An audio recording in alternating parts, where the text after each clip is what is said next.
Assalamualaikum warahmatullahi wabarakatuh. Nama saya Rina Dwi Utari, kelas 7C. Saya akan mempresentasikan materi 2 Cloud Computing.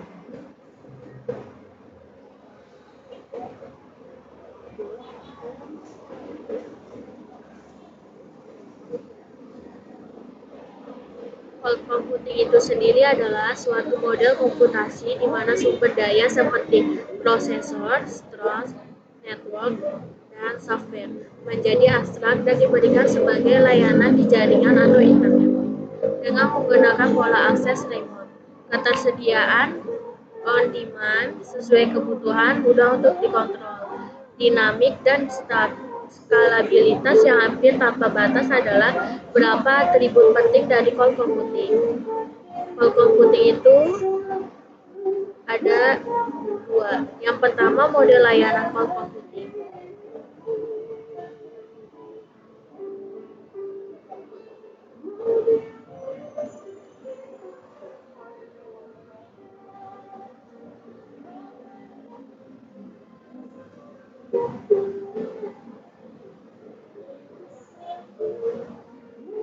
Ini menurut National Institute of Science and Technology.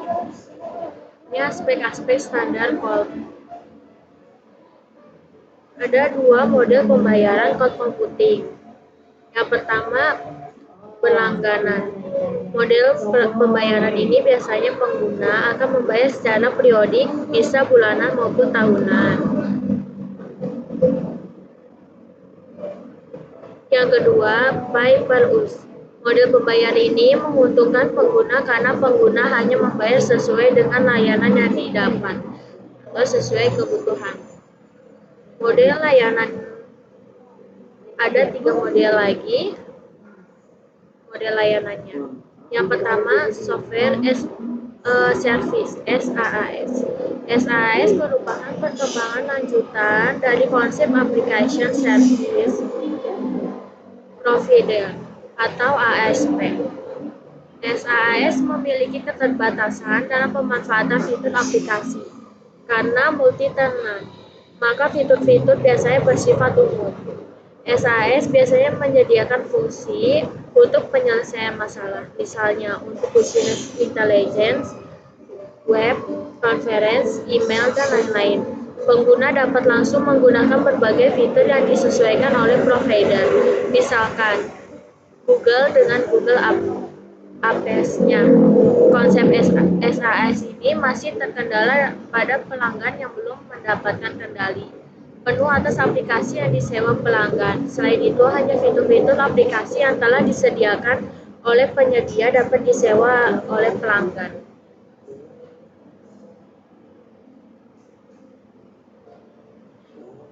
Gambaran penyedia layanan SaaS. Yang kedua, platform as a service (PaaS). PaaS merupakan layanan cloud yang menyediakan modul-modul siap pakai. Modul-modul ini dapat digunakan untuk menjalankan dan mengembangkan aplikasi yang hanya dapat berjalan di atas platform tersebut. Layanan ini melayani pelanggan untuk mengembangkan aplikasi baru menggunakan pengembangan API dan pengaturan konfigurasi. Pada konsep PaaS, pengguna jika tidak memiliki kendali terhadap sumber daya komputasi dasar seperti memori, storage, dan lain-lain, semuanya sudah diatur oleh provider.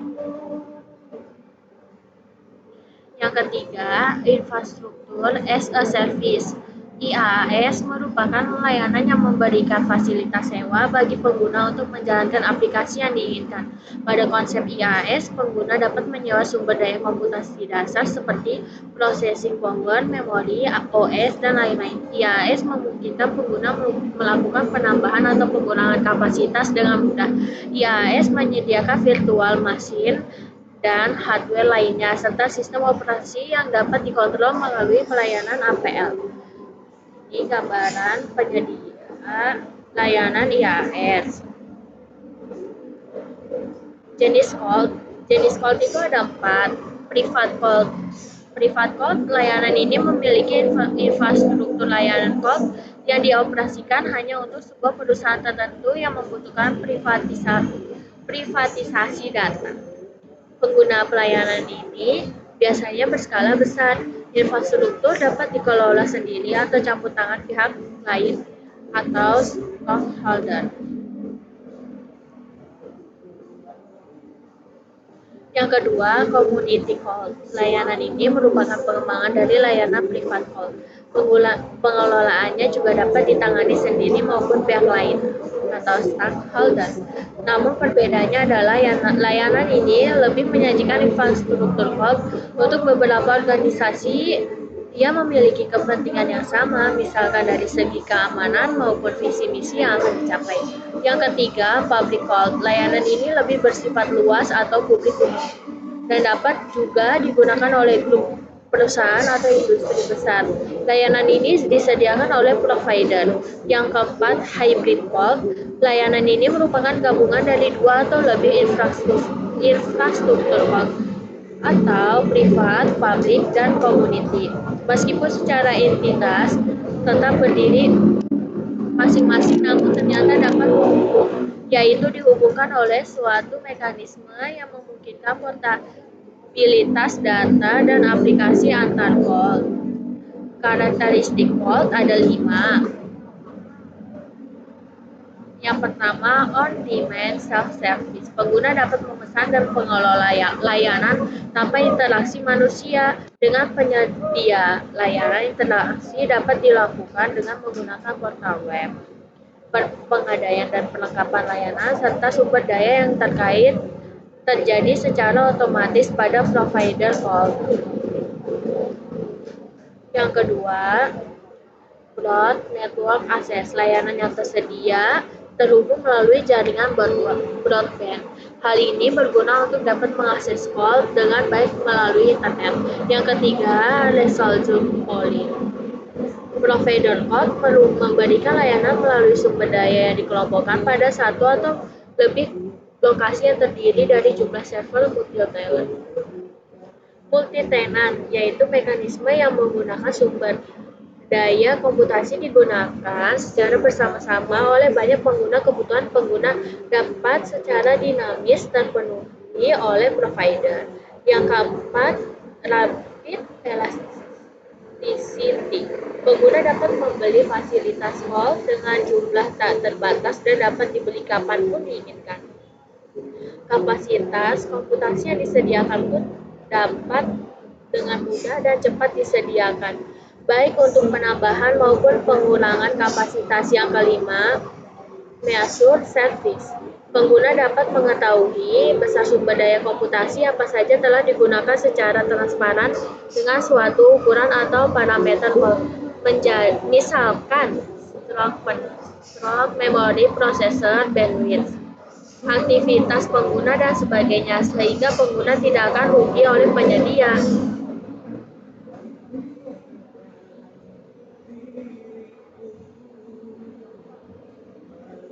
Ini gambar evaluasi model computing.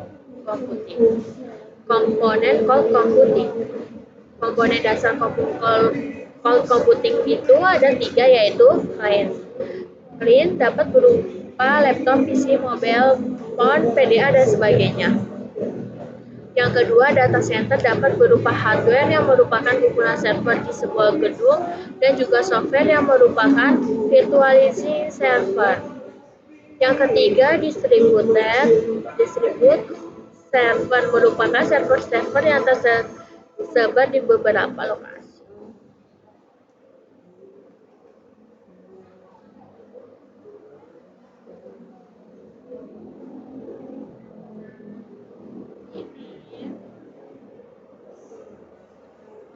Arsitektur cloud computing dibagi menjadi 4 layer. Yang pertama, layer physical hardware.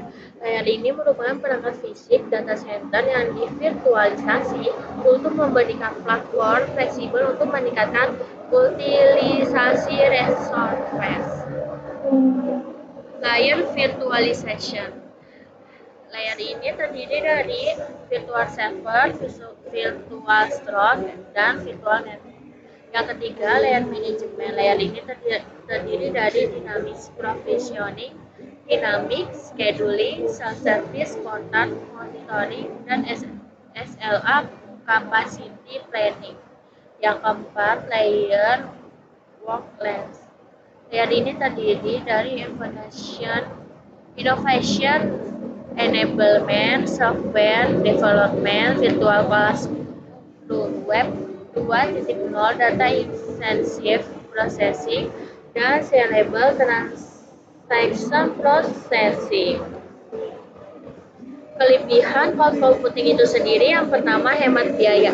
Hemat biaya akan sangat terasa terutama bagi perusahaan karena tidak perlu membayar update dan update hardware, software maupun maintenance. Cloud computing tidak membutuhkan spesifikasi hardware dan software yang tinggi.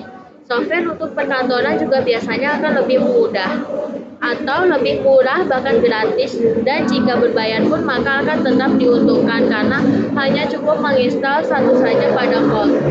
Yang kedua, keamanan data. Data yang tersimpan akan bertahan di cloud, sehingga tidak ada risiko kehilangan data karena kerusakan hard disk maupun crash komputer. Cloud secara otomatis akan menduplikasi data sehingga data dapat kembali diakses melalui komputer lain. Cloud juga menggunakan Secure Cloud Layer (SSL) sebagai keamanan cloud. Yang ketiga, kompatibilitas. Dengan cloud computing ini, sistem operasi apapun dapat saling bertukar data. Kompatibilitas sistem terpengaruh di cloud computing. Pengguna juga tidak perlu khawatir akan kompatibilitas file dokumen, misalkan antara Word 2003 dengan Word 2007 atau OpenFiles. Pengguna dapat berbagi data dalam bentuk file flash ataupun dokumen terbuka yang akan dapat diakses melalui browser apapun itu.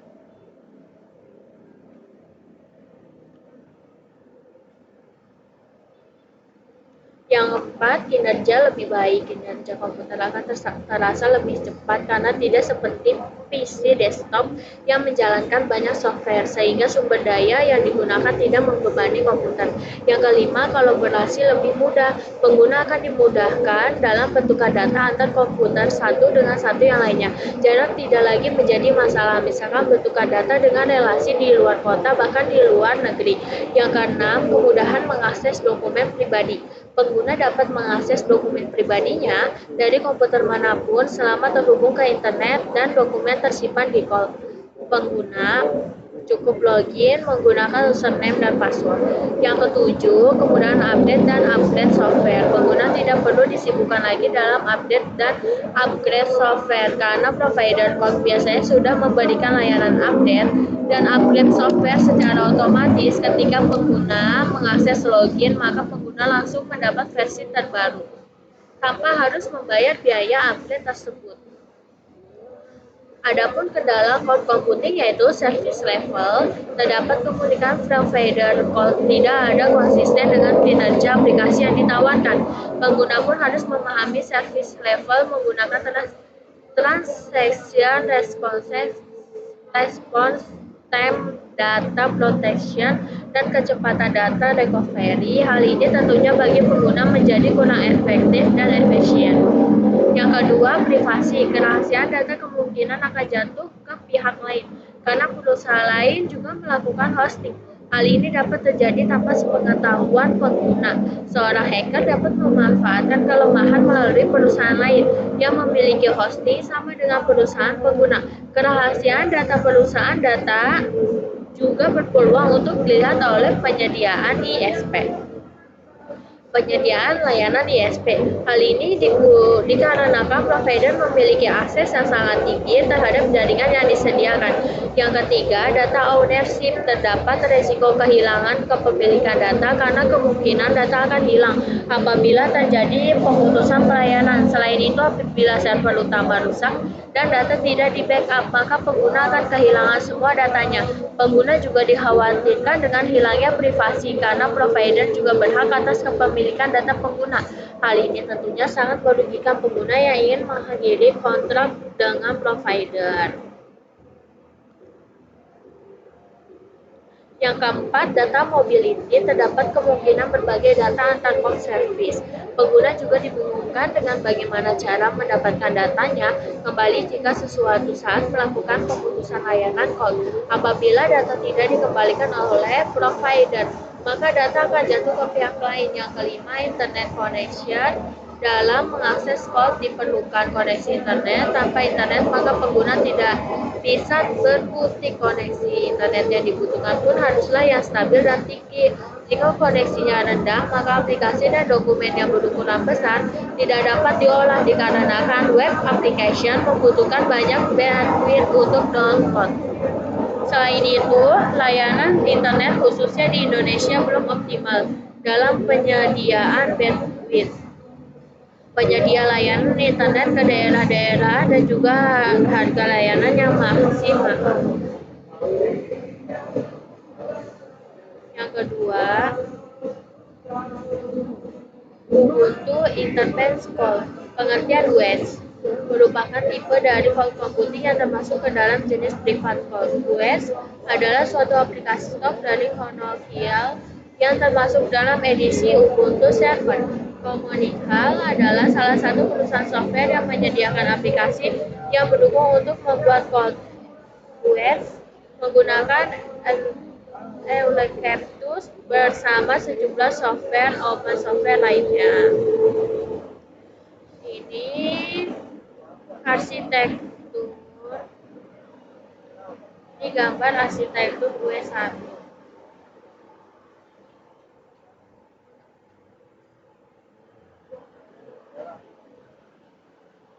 Adalah atau user. Dan ini gambar arsitektur US2. Komponen US. Yang pertama, node controller. NC adalah suatu server dengan prosesor yang memiliki kemampuan virtualization teknologi atau VT yang mampu menjalankan KVM. Kernel Based Virtual Machine sebagai hypervisor.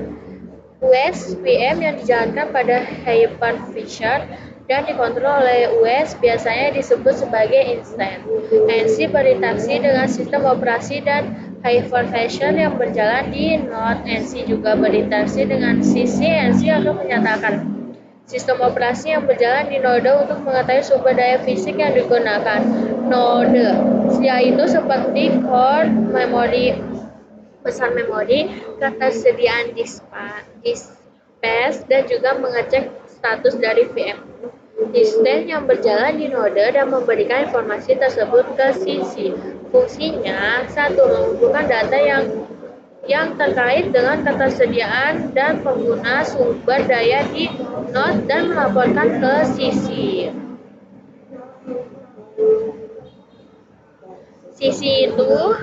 Sisi itu sendiri adalah cluster controller. Sisi mengatur satu atau lebih sisi dan mengatur instance pada NCC. Mengatur jaringan instance yang berjalan di node sesuai dengan permintaan mode jaringan.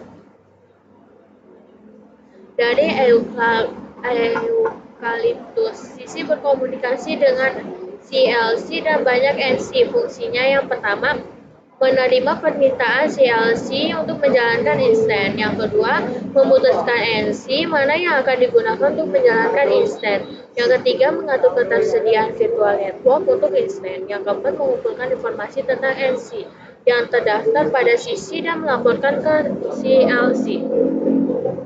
Wireless Load Controller VS3 memberikan layanan penyimpanan yang sederhana menggunakan API REST dan SO yang kompatibel dengan API S3.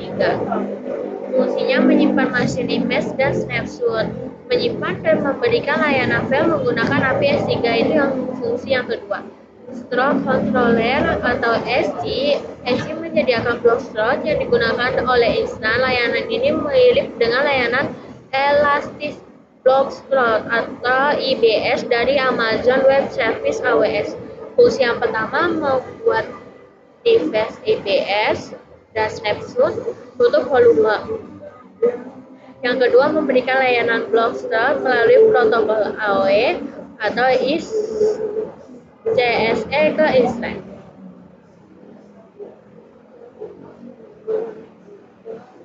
Call controller atau CLC. CLC adalah front end dari seluruh infrastruktur call. CLC memberikan antar buka layanan web yang kompatibel dengan IC2 atau S3 klien. CLC berinteraksi dengan seluruh komponen infrastruktur Eucalyptus.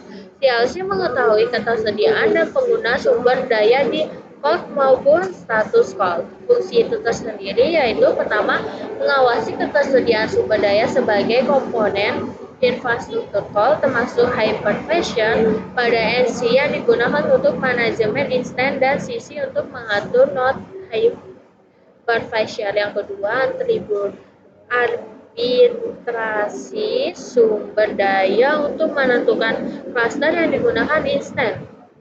Yang ketiga, mengawasi instan yang sedang berjalan.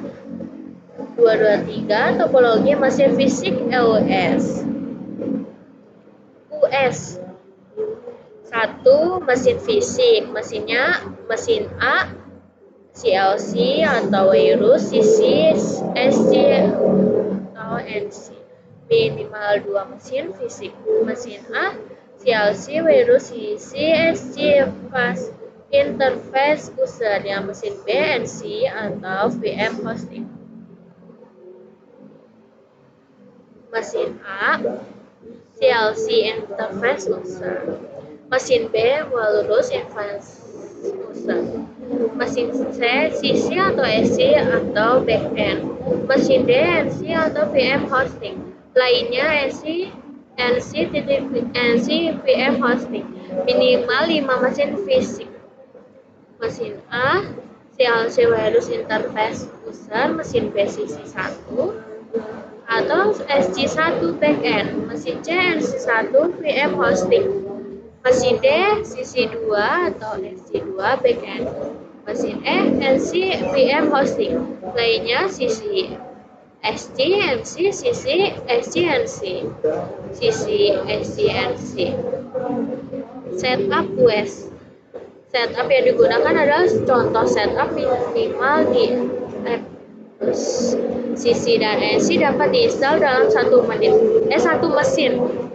Akan tetapi setup ini tidak mendukung jaringan modem manage dan manage offline. Ini server pertama, server kedua, server ketiga, hardware, CPU, memori, disk space, networking, 1 GHz, 1 GB,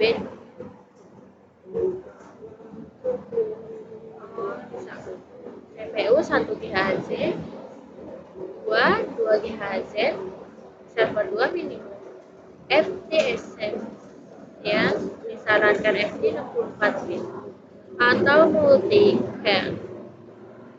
Server ketiga minimum FT Extends disarankan FT 64 bit. Ini tabel spesifikasi instalasi OS.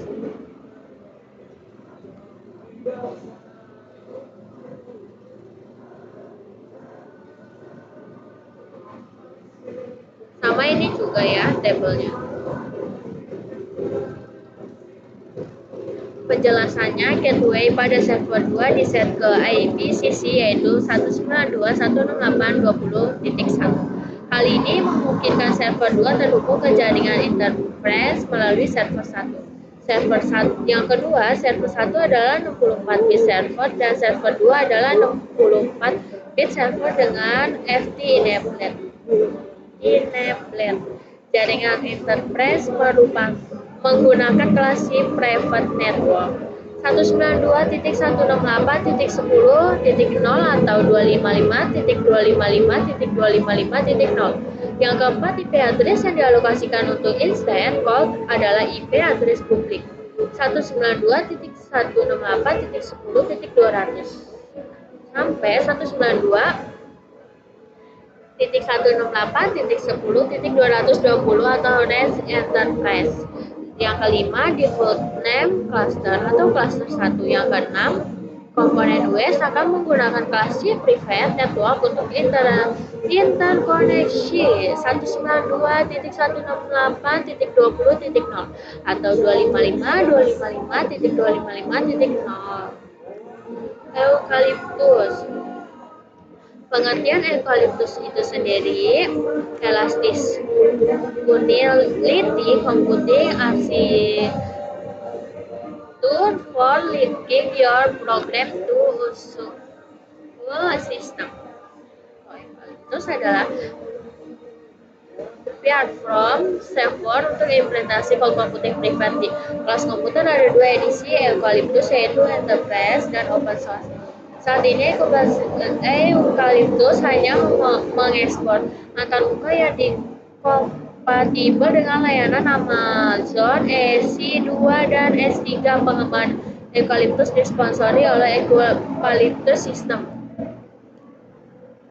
sebuah perusahaan startup yang mengerjakan software yang kompatibel dengan banyak distribusi Linux seperti Ubuntu, Red Hat Enterprise Linux, atau RHEL, CentOS, SUSE Linux Enterprise Server atau OpenSUSE, Debian, dan Fedora.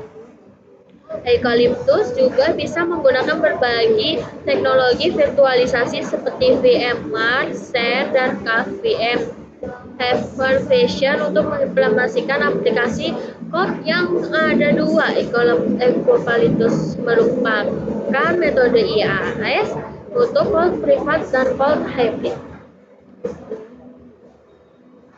Eukaliptus mengimplementasikan web service Amazon Web Service (AWS). API yang menggunakan Eukaliptus memiliki interoperabilitas dengan berbagai layanan AWS dan tools. Eukaliptus punya banyak komen yang disebut Euka2Os. Tools tersebut dapat dipakai secara internal untuk berinteraksi dengan menginstal private cloud dari Eukaliptus atau secara eksternal untuk berinteraksi dengan layanan public cloud termasuk Amazon EC2. Eukaliptus awalnya hanya merupakan program riset di bidang High Performance Computing atau HPC, yaitu sebuah tesis yang diawasi oleh Profesor Chris Walkis dan di Departemen Ilmu Komputer University of California, Santa Barbara, 2011. Fitur Eukaliptus. Berbagai fitur Eukaliptus itu, yang pertama, kompatibel dengan API web service dari Amazon, instalasi dan deployment dari Surface berupa paket DB, dan Remote Page Manager (RPM). Jaminan keamanan komunikasi antara proses internal menggunakan SOAP dan web service security. Security mendukung mesin virtual untuk Linux dan Windows, mendukung banyak cluster sebagai account tunggal. VirtualBox adalah merupakan suatu platform aplikasi yang mendukung virtualisasi. Teknologi VirtualBox ini tidak sama dengan komputer dengan sistem operasi dual boot, di mana satu komputer dapat dipilih untuk boot dengan sistem operasi yang berbeda. Pada sistem operasi dual boot ini, satu sistem operasi yang berfungsi, yaitu sistem operasi yang dipilih pada saat boot. Sedangkan dengan VirtualBox, beberapa sistem operasi yang dapat dijalankan berfungsi secara bersamaan pada virtual machine VM-nya masing-masing. Pengguna dapat menginstal dan menjalankan VM sebanyak yang diinginkan. Software ini sangat cocok untuk uji coba di bidang jaringan. Setiap VM yang dibuat oleh VirtualBox tersebut bekerja seolah-olah merupakan komputer biasa yang berdiri sendiri. VirtualBox dikembangkan oleh perusahaan software yang bernama Innotech pada tahun 2007, kemudian dimiliki oleh Sun Microsystems pada bulan Februari 2008. Software ini didistribusikan di bawah lisensi PersonalBox dan Evaluation License. GNU sebagai software open source edition OS yang dirilis pada garis bawah ini. JNU General Publication. Ini gambarnya. Ini gambarnya ya. Ini sistem operasi. Yang kedua ini gambar alur komputer standar.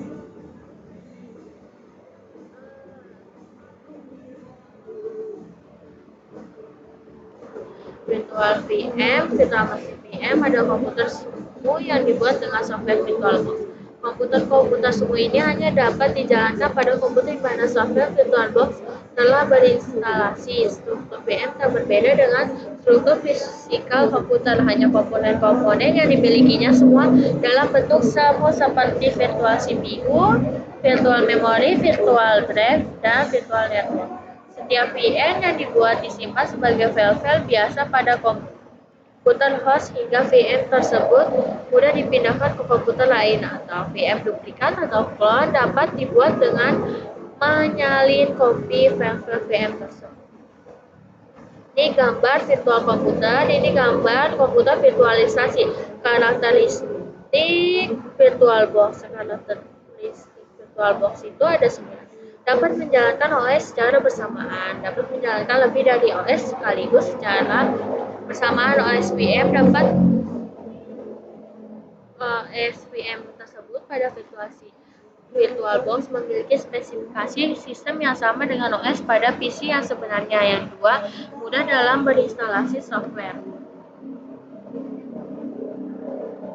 Yang kedua, instalasi OS VM pada VirtualBox tidak menyebabkan kerusakan pada host komputer karena dapat mudah dihapus tanpa menyebabkan crash. Yang ketiga, penggunaan infrastruktur virtualisasi secara signifikan dapat mengurangi biaya hardware dan listrik. Yang keempat, kompatibel VirtualBox dapat dijalankan pada host operating 64 bit maupun 32 bit. Tidak membutuhkan hardware virtualisasi. VirtualBox tidak membutuhkan spesifikasi prosesor yang mendukung virtualization teknologi atau VT. VirtualBox mendukung semua prosesor. Yang keenam, terdapat aplikasi Ghost Edition. Ghost Edition adalah paket software yang dapat diinstalasi untuk mendukung VM, mengembangkan kemampuan juga menyediakan tambahan integrasi dan komunikasi dengan sistem host. Ghost Edition mendukung VM untuk menyediakan resolution video.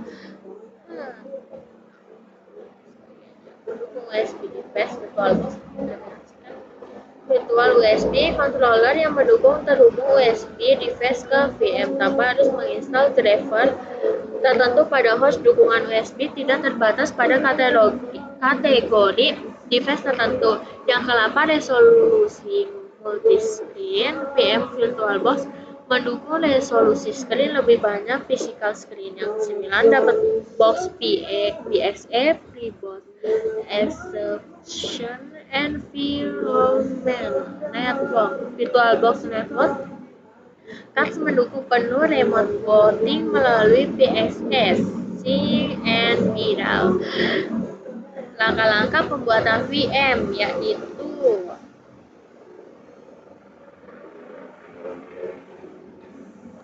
langkah-langkah pembuatan VM.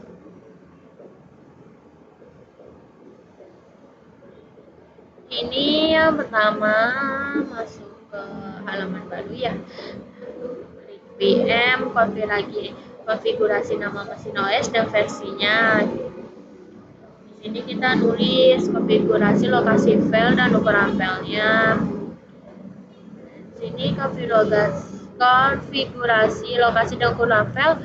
Yang keempat, klik tombol setting konfigurasi sistem VM.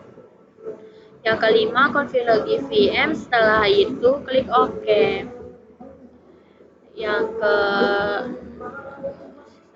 Habis itu klik OK, klik tombol mulai untuk memulai proses instalasi VM. Pilih media instalasi pada tombol browser. Habis pilih tombol browser, setelah selesai proses instalasi maka akan muncul tampilan berikut ini. Install Ghost Edition agar mendapatkan fasilitas lengkap VM. Klik device USB dan pilih USB 2.0 flash disk untuk mendeteksi keberadaan flash disk pada VM. Jika ingin menghapus VM yang sudah dibuat, pada klik kanan VM yang ingin dihapus. Gambar remote di VM. Maaf. Pemerintah dasar Linux 1 ASCII perintah untuk melihat estimasi baterai 6 ACPL. Yang kedua apt-get perintah untuk menginstal atau menginstal aplikasi di Linux. Format install -2 apt get install buka kurung nama atau paket tutup kurung 6 bit. Nama apt-get install ntp format uninstall apt-get remove buka kurung name underscore paket tutup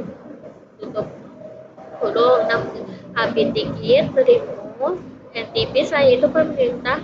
Selain itu perintah ini dapat juga digunakan untuk mengecek pembaruan dari aplikasi yang terinstal dari Linux, yaitu 6 apt-get update. Sedangkan untuk memperbarui aplikasi Linux digunakan setelah update, yaitu 6 apt-get update chat perintah untuk menampilkan isi dari sebuah file di layar. Yang keempat cd perintah untuk keluar ataupun masuk di kategori suatu folder format keluar. Yang kelima cmon perintah untuk menambah dan mengurangi izin pengguna untuk mengakses file atau direktori. Pengguna dapat menggunakan sistem pattern coding atau sistem numeric coding. Ada 3 jenis permission yang dapat diubah, yaitu 1 untuk read, W untuk write, dan S untuk execute.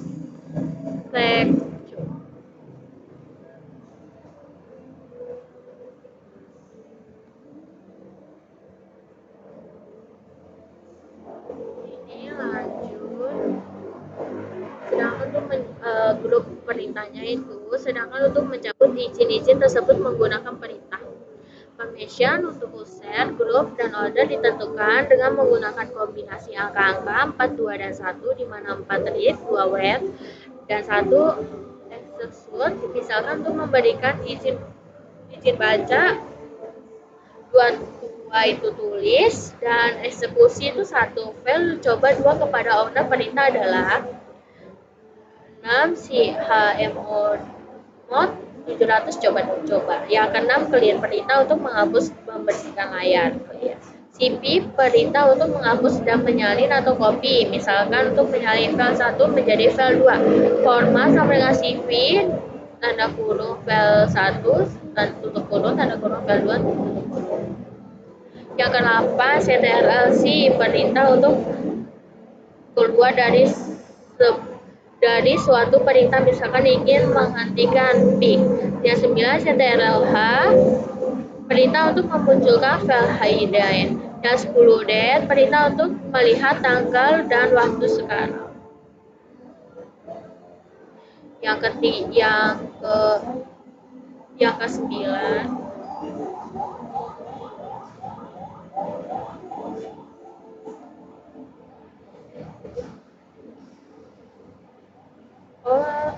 dan yang ke-11 DV perintah untuk melihat available user memory. D. Exit perintah untuk keluar dari root. Exit. Global grep, global regular experience parser atau grep perintah untuk mencari file-file yang mengundang teks dengan kriteria yang diinginkan. Format grep text file. Misalkan akan mencari file-file yang mengandung teks marginal directory. Yang ke-14 hal perintah ini hanya dijalankan oleh super user atau login secara root. Perintah ini untuk memberitahu kernel supaya memastikan sistem atau shutdown. Yang ke-15 ifconfig perintah untuk melihat konfigurasi jaringan seperti IP address, network, dan sebagainya. Yang ke-16 ls Perintah untuk menampilkan isi dari sebuah direktori bila dijalankan tanpa option, maka akan menampilkan seluruh file non-header secara alfabet. Yang ke-17, mkdir, perintah untuk membuat direktori baru. Format, mkdir nama folder. Yang ke-18, nano, perintah untuk mengedit suatu file. Nano atau edisi network interface. Setelah selesai, simpan menggunakan ctrl plus O dan keluar menggunakan ctrl plus S. 19, robot, perintah untuk merestart komputer. Selain itu, pengguna juga dapat menggunakan ALT plus CTRL plus del untuk restart komputer. Yang ke-20, RM, perintah untuk menghapus file dan secara default RM tidak menghapus direktori. Hati-hati menggunakan perintah ini, terutama dengan option X yang secara rekursif dapat menghapus seluruh file. Yang kedua, yang ke-21 sudo perintah untuk load. Yang ke-22 su perintah untuk login. Sementara sebagai user lain, bila user ID tidak disertakan maka komputer menganggap user ingin login. Sementara sebagai super user atau root, bila user bukan root dan user lain memiliki password, maka user harus memasukkan password. Namun bila user adalah root, maka user dapat login sebagai user lain tanpa perlu mengetahui password user tersebut. Yang terakhir, tel, perintah untuk menampilkan 10 baris terakhir dari suatu file. Default baris yang ditampilkan adalah 10, tetapi pengguna dapat menentukan sendiri berapa baris yang ingin ditampilkan. Formatel jumlah baris file.